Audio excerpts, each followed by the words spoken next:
Well, hello everybody. How y'all doing today? Charles Kemp, Mayor of Fairmont. My partner in crime here, Mr. Jerome Chestnut, Town Manager, and about 500 other titles he carries with him. He's like Superman with a cape. When he walks, he has a whole long line of stuff behind him that he does. But I got a couple of questions for you today before we get into our video. See, I don't ever tell you what we're going to be talking about. I just slip it in on you. I'm gonna ask you a couple of questions. You wake up one morning, you go outside on your front porch to get your newspaper or a quart of milk, whatever. They don't do that anymore, but humor me. And you look to your left, and your neighbor's grass is waist deep, waist high. There's tires laying over there in it, a couple of iron pipes sticking up out the ground, two or three dogs barking. You can't see them; you hear them. Or later on, you got tired of doing that, and you get in your car and you ride downtown, and you ride down the main street in your town, and you see trash out in front of the stores and windows out, uh, front of the stores falling off, 4 or 5 boards falling off.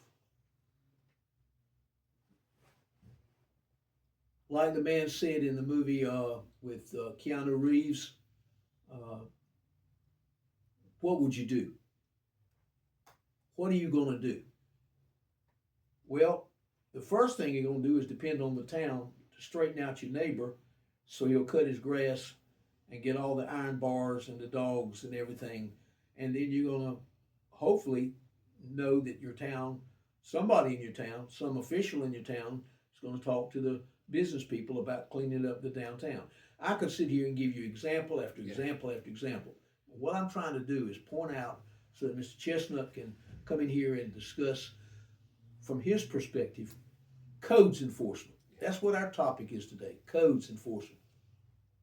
You cannot live in a town, whether it's New York City or Fairmont, North Carolina, and not have some form of codes of how people live and operate as a residential environment or a business environment.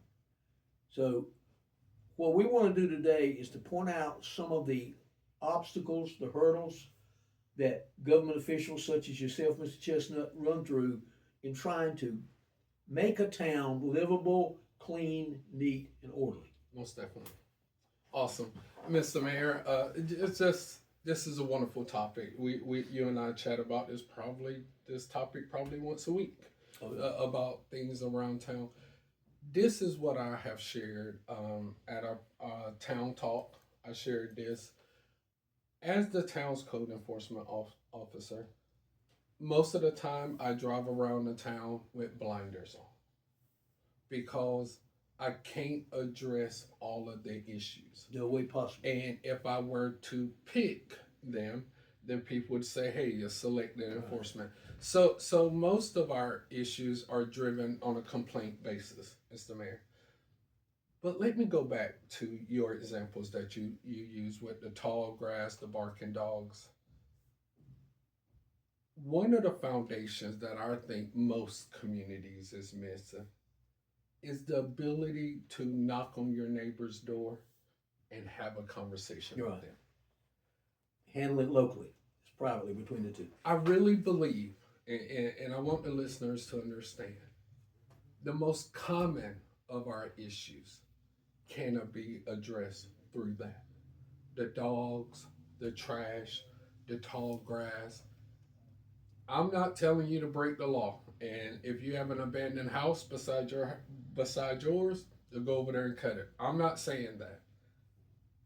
When you find that there's a situation that you yourself can't address with your neighbor because the house may be abandoned or whatever, you reach out to us, and we will figure out a process to address it. One of the things that we haven't done over the past 3 years is assess fines to anyone because we figured out they weren't getting paid. Right. Over the next few months, we're going to build cases on property that has been long outstanding and that has been falling down a while. And what this allows us to do going forward is after we make a certain number of contacts with that property owner and don't get no action, then we can go to the courts, Mr. Mayor, and let the court say, hey, you now have permission to go on there and clean that property up. That's exactly how we got a house taken down at the Yes, sir. corner of Holly and Pine Street. It took me and another commissioner 6 years. Yes, sir. From the very first contact about it until my man cleaned it off with his piece of big, huge Yeah. equipment. 6 years. Yeah. And only because a judge finally had to say to the owner, the town's done everything it can do. Now I'm ordering it cleaned. So, going through this year, and we talked about how busy it is, we're really going to lean heavy into the legal side of it. And I went to a class last week through the North Carolina League of Municipalities, and they were talking about fines for local ordinances. It puts us kind of in another bind, but I think it's something we can fix. For example, if there's an abandoned house, nobody's had activity on it for 3 years, and I create a case for it. If I send them 2 certified mailings over a 6-month period and they don't respond, I can take action. I can assess fines. I can clean it up. The thing about it, though, is that any fines collected from local ordinances, including code enforcement, which is good, actually goes to our schools. We're going to have the opportunity to give our schools some funds here because we are really going to force owners through the legal. If I was the school principals, I would be Yes, living up here with you. Yes, sir. Yes, Yes, sir. sir. So just look at, and I want to, that's a very positive thing, Mr. Mayor, to get everybody to say, yes, I knew we were going to talk about this today, and I just wanted to be honest with the listeners. Right. I drive into town every morning coming down 130. This morning, as I was coming in, I stopped at the city limit sign, and I just did 2 blocks from our town hall to the Old Field community. If I was to come in this morning and start cases on everything I saw, there would be 33 cases on 4 streets. Between Town Hall, Cottage Street, Red Cross, Canal Street, Marvin Street, and Stafford Street, there's approximately 33 cases. And let me Yes, sir. Let me Yes, sir. interrupt just for a second and tell you why that is. His microcosm is caused by 2 things. Mr. Jones passed away. Mr. Jones took care of his property Yes, sir. when he was alive. Mowed the grass, nailed up the vinyl siding, kept glass panes in the window. Mr. Jones died. Mr. Jones was not married. His wife passed away 5 years earlier, or 10 years earlier, or 20 years earlier. Mr. Jones has been a bachelor a long time. His children live in Pomona, California. Yes, sir. They live in Baltimore, Maryland. The last thing they want to know is that they've got another house to take care of because they have among themselves, the son and his wife and 4 children, a life of their own in Baltimore. Yes, sir. And or whatever town you want to throw into that blank. That's one of the problems. Yes, sir. The other problem is Mr. Jones is not dead. Mr. Jones is still alive. Ms. Jones is still alive. They're both in their 80s. That's right. They're on Social Security.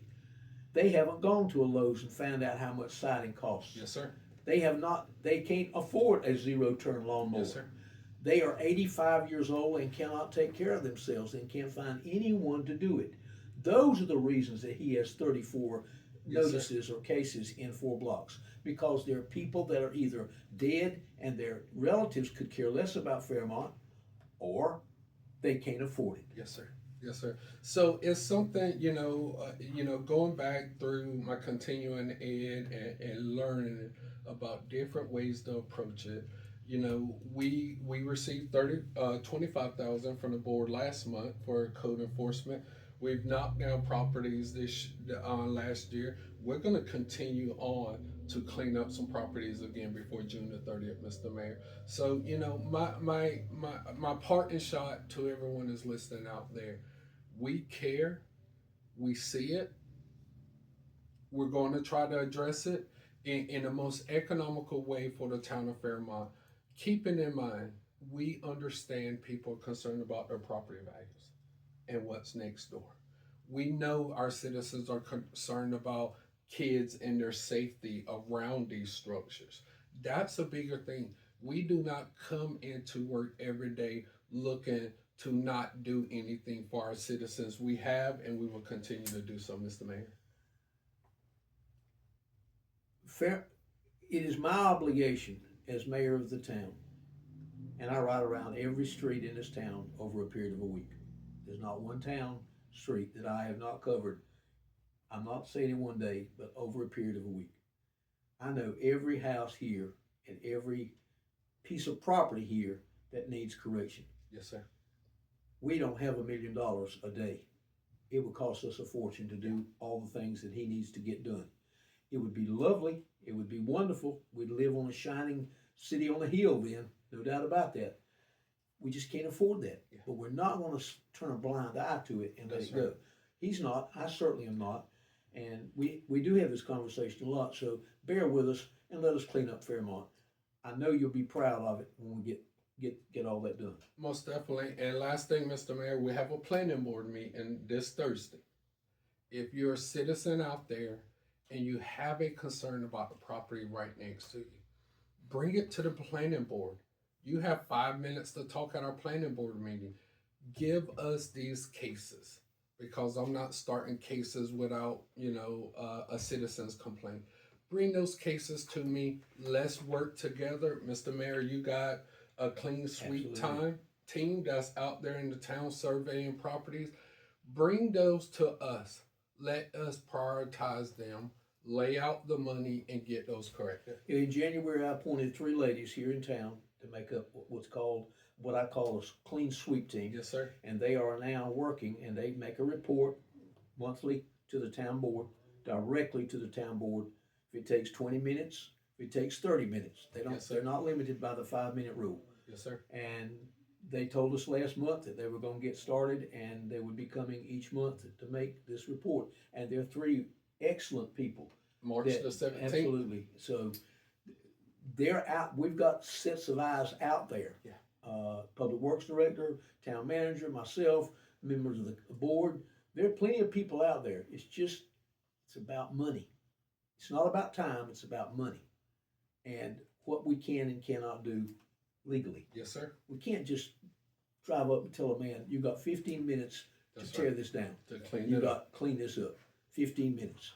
You can't do that. That's The judge would laugh us out of this building. That's right. That's right. So bear with us, and we're going to show you a better community. Awesome. Thank you.